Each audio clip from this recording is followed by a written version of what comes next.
idling a little low. I got idled up a little bit.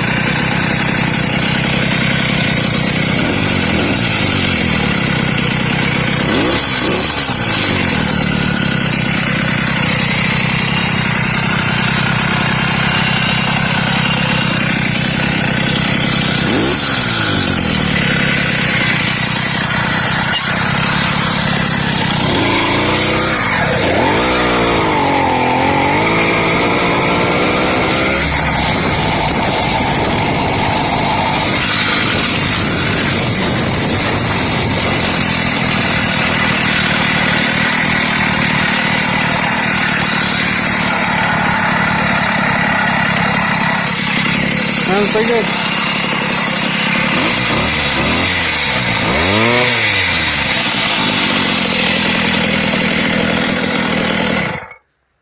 Yeah, clears pretty good.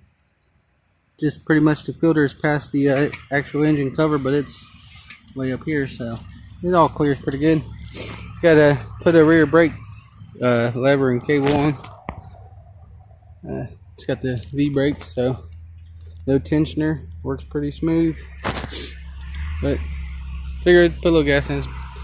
It's dark out, but about another 5 minutes it'll be completely dark. But there it is. Thanks for watching. It's the G4 cylinder AF80 rod, so it's pretty good. It's pretty good so far. Got about, I don't know, 2-3 minutes of run time on it and about 1 mile.